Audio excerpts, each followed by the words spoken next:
just by you saying it doesn't exist doesn't mean it doesn't exist.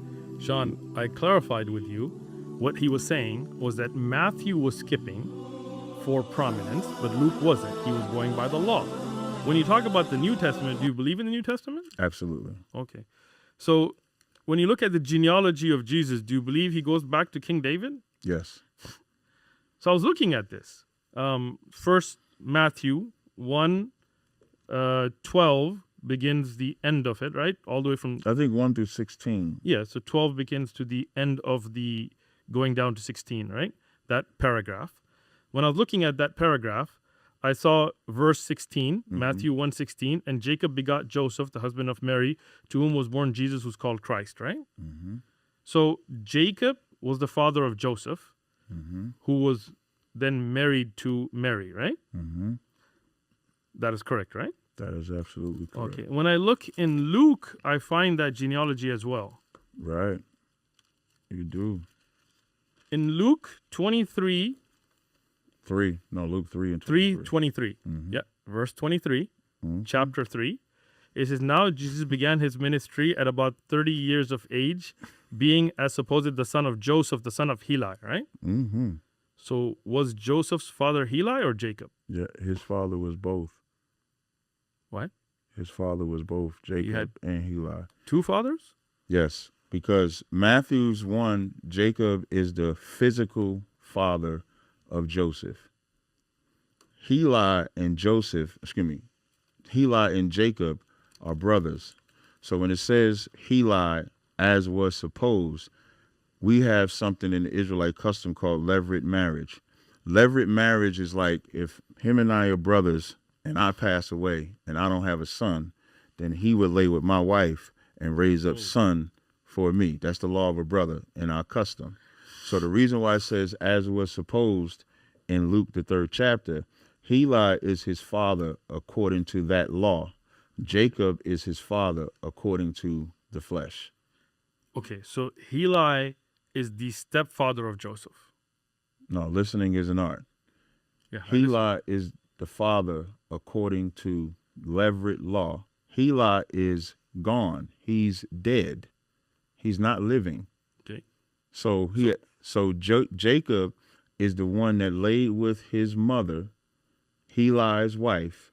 When he raised up seed for Heli's wife, that seed belongs to Heli. It doesn't belong to Jacob. So what Matthew is doing is giving the physical son physical father of Joseph. What Luke is doing in Luke, the 3rd chapter, is giving the law father of Joseph. You said Heli is where the seed came from. No, I did not. Listen, I'm gonna say it again. Listening, it's recorded, right? Listening is an art. I said Heli is dead. Okay. Heli is not living. Okay. Jacob is living. Okay. And Jacob is keeping the law of a brother by laying with Heli's wife. Okay. And so when Luke gives that lineage, he's giving the lineage by law. When Matthew gives the lineage, he's giving the literal, physical lineage. Do you know what levirate marriage is? Do you know law of a brother? What can you explain what that is? So for example, if a brother had a wife and he died, his brother would marry that woman. Right. Yes. So in Joseph's scenario, Heli died without a son, and Jacob kept the law of a brother and slept with Heli's wife and raised up Joseph for Heli. So when Matthew does the lineage, he's correct because he's given the physical son. Physical father of Joseph. Luke is also correct because he's given the law he's given the son by law. So when he says Heli is the father of Joseph, that's according to levirate marriage. When Matthew says Jacob is the father of Joseph, that's according to the flesh. I'll provide one outside source for this. Anybody can look up a church father by the name of Julius Africanus. That's his name. It's Julius Sextus Africanus. That's the whole entire name. And when you go to that church father, which is substantiated by Eusebius in the ecclesiastical history of the Bible, they'll tell you what I'm telling you was a known custom throughout all of the house of David, because the Messiah had to come from the house of David, they kept the levirate marriage all throughout. And Julius Sextus Africanus actually breaks the whole thing down. If you want, I can pull it. I have it on my phone. They have the name of the woman and everything. So that's not a contradiction. It is a contradiction, and let me explain why I believe it's a contradiction. But I have some questions on here anyway. So, the first thing, you can laugh all you like. It's all right. Yeah, it's not gonna help your case any. First, the fact that it clearly says that Jacob begot Joseph shows that this was the physical father, correct? And the fact that Heli is called Joseph is called the son of, not by law, all the way back to as Adam and Seth and Enosh. Those are not by law, but physical relation. But my question actually wasn't on that. My question is, when we go in Matthew, we see Salathiel as the son of Zorabil. Is that correct? I believe that's in there. All right. Can you open up 1 Chronicles 3:17?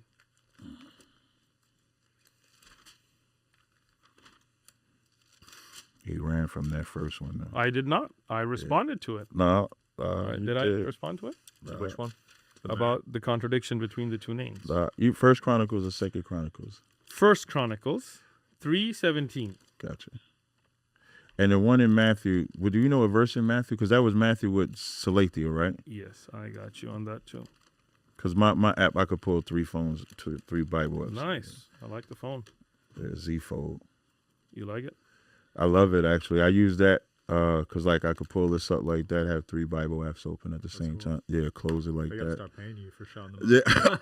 Yeah, I don't know why I do it all the time like a dummy. So, Matthew, it's 1:12. Right, and then the Chronicles one is what? It's 3:17. Gotcha. And 3:17, you want me to read it or you got it? You go ahead. First Chronicles 3:17, and it says, and the sons of Jeconiah, Asir, Salathiel, his son. And then Matthew 1:12, and says, after they were brought to Babylon, Jeconiah begat Salathiel, and Salathiel begat Zerubbabel. So, who is the father of Salathiel? Jeconiah, right? Yes. And Zerubbabel is the brother of Salathiel, correct? Where does it say the brother at? If you look at the sons of Jeconiah were. You still in the same Chronicles one? Yes. Oh, I'm just searching something else. All right.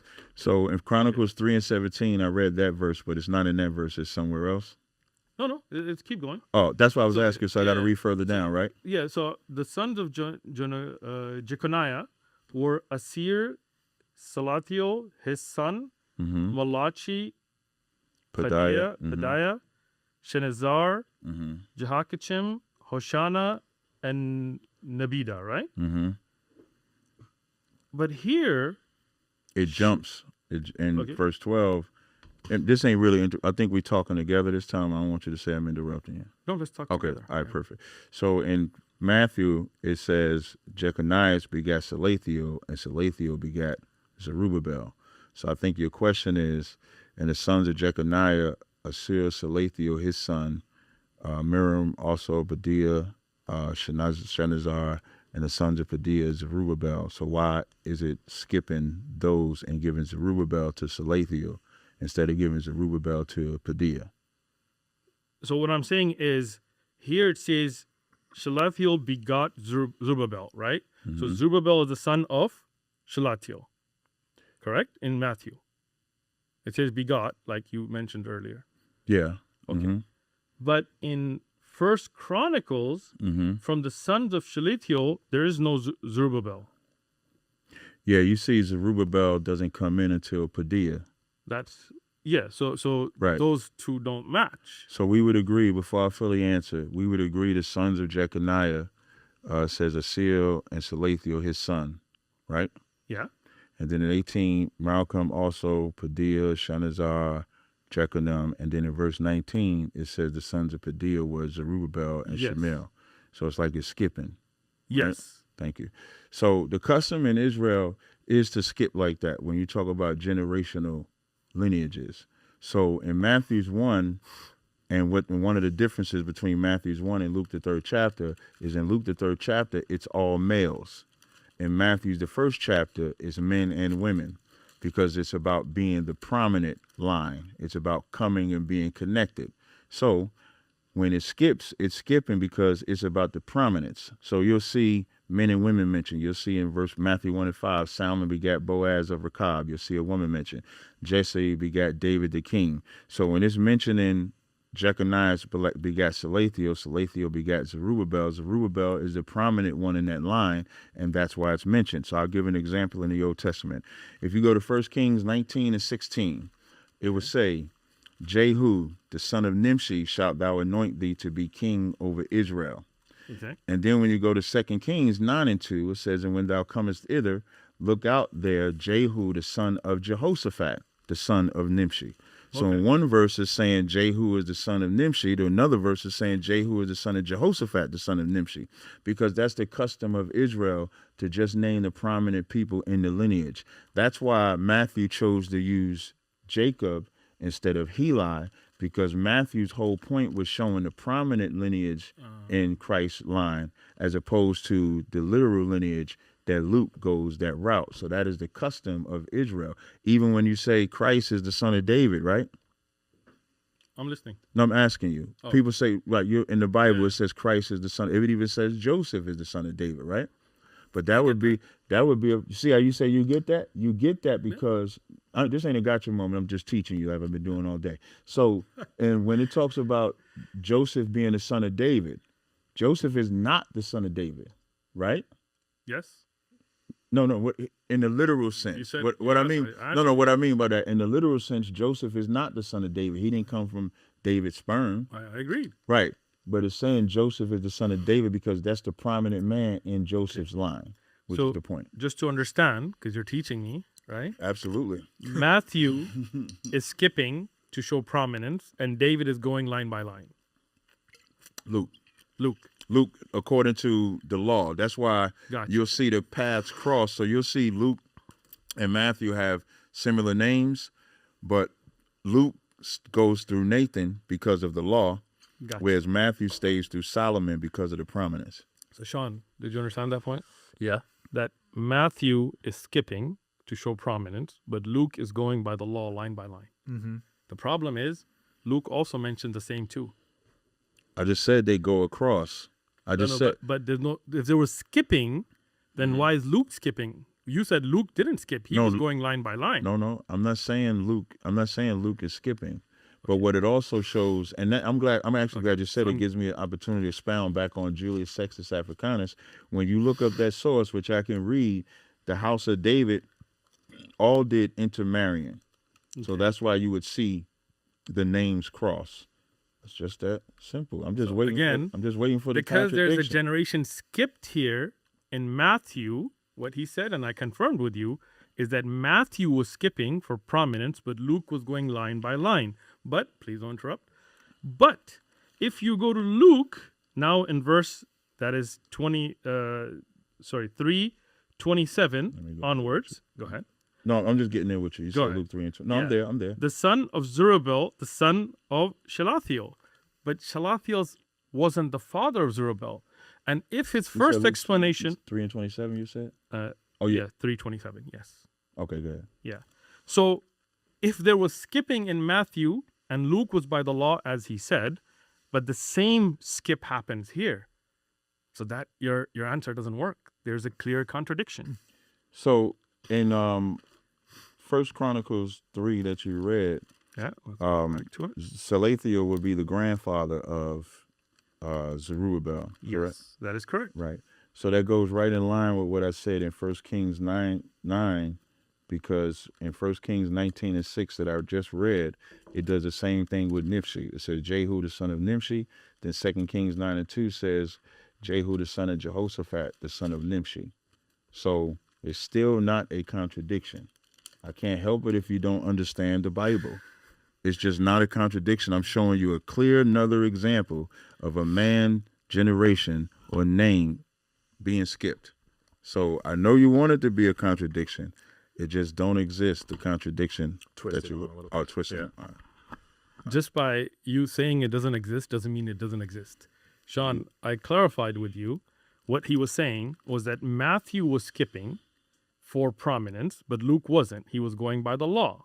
So that means if there's a skip and he's going by the law, which he said Luke wasn't, then that is a contradiction with the Old Testament that shows that Salathiel is not the father of Zerubbabel, but rather the grandfather. Those genealogies don't match.